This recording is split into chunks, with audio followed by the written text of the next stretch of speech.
Assalamualaikum warahmatullahi wabarakatuh. Kami dari kelompok 5 akan menjelaskan tentang Adaptive Control System. Anggota kami yaitu ada Imada Arimbawa, Bimo Bayu Aji, Rizda Rizdiana Dewi, Tri Dwinanda Nursolihah, Muhammad Khalid, Zakia Ainun Salsabila, dan Siwi Enda Prastyawati. Next.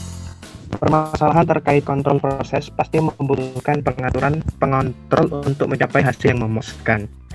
Jika kondisi proses operasi atau lingkungan berubah secara signifikan, pengontrol mungkin to be returned. Apabila perubahan ini sering kali terjadi, maka teknik pengendalian harus dipertimbangkan. Sistem kontrol adaptif adalah satu-satunya sistem di mana parameter pengontrolnya disesuaikan secara otomatis untuk mengimbangi kondisi proses yang berubah. Banyak teknik pengendalian adaptif telah diajukan untuk situasi di mana sebagian besar proses berubah dan tidak diketahui atau tidak dapat diprediksi. Next. Contoh perubahan kondisi proses yang mungkin membutuhkan pengontrol. Yang pertama, perubahan karakteristik peralatan, misalnya panas exchanger fouling, katalis deactivation. Yang kedua, status operasional yang tidak biasa seperti kegagalan, startup, dan shutdown atau operasi batch. Yang ketiga, gangguan besar atau frequent disturbance.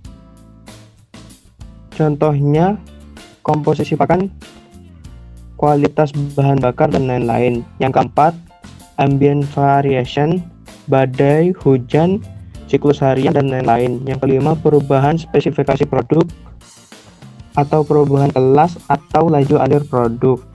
Yang keenam, perilaku non-linear yang melekat, misalnya ketergantungan laju reaksi kimia pada suhu. Next. Baik, selanjutnya yaitu menganalisis situasi.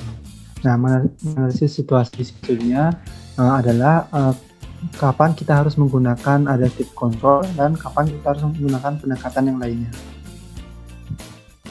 Pertama, ketika suatu proses mengalami perubahan yang dapat diantisipasi atau diukur secara langsung, maka pendekatan yang digunakan yaitu pendekatan gain scheduling atau program adaptation.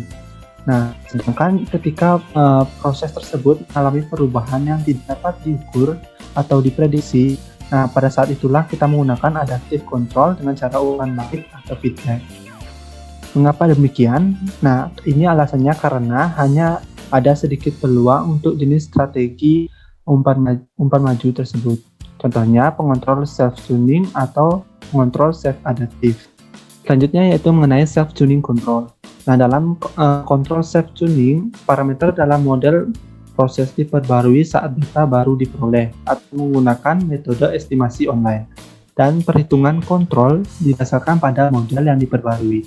Misalnya, pengaturan pengontrol dapat dinyatakan sebagai fungsi dari model parameter dan perkiraan parameter ini diperbarui secara online saat data input atau output proses diterima. Pengontrol self-tuning umumnya diimplementasikan seperti yang ditunjukkan pada gambar 16.18 yang akan disajikan pada slide selanjutnya. Nah, gambar ini menunjukkan diagram blok dari kontrol self-tuning. Di sana terlihat ada control calculation atau perhitungan kontrol, kemudian ada kontrolnya sendiri, kemudian ada prosesnya, dan ada estimasi parameter dari model prosesnya. Di sini pada sistem kendali adaptif itu menggunakan 3 macam perhitungan. Yang pertama itu ada estimasi parameter model, yang kedua perhitungan pengaturan pengontrol, dan yang terakhir itu ada perhitungan pengontrol keluaran dalam loop umpan balik. Di sini parameter yang paling real time itu adalah teknik estimasi.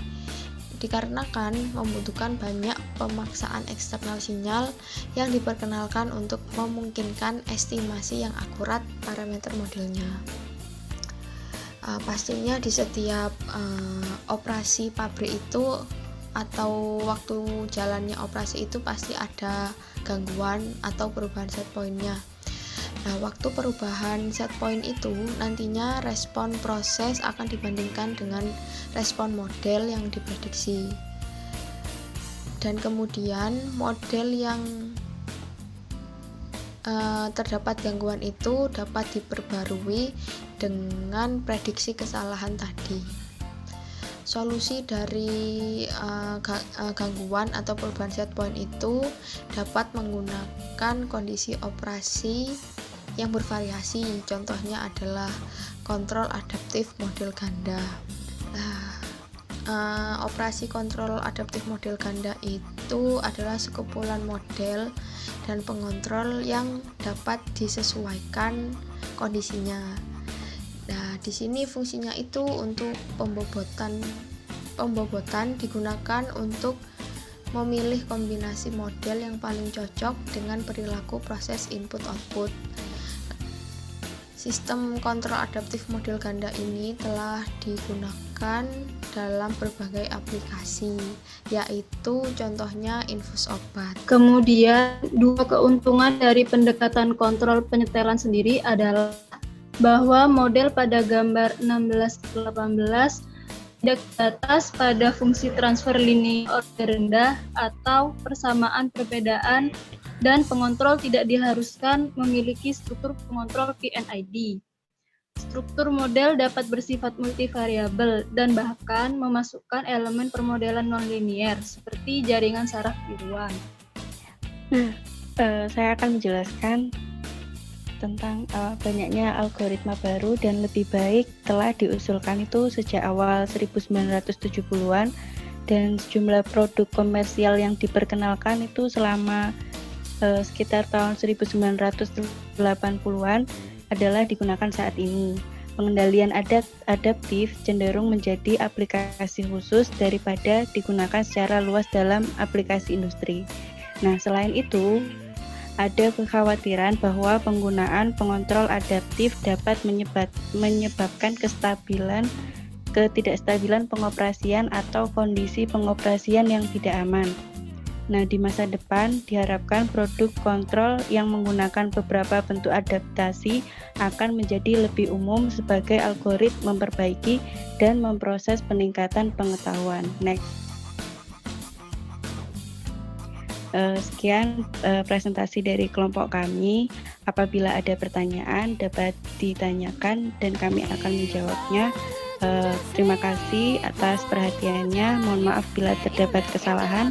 Assalamualaikum warahmatullahi wabarakatuh.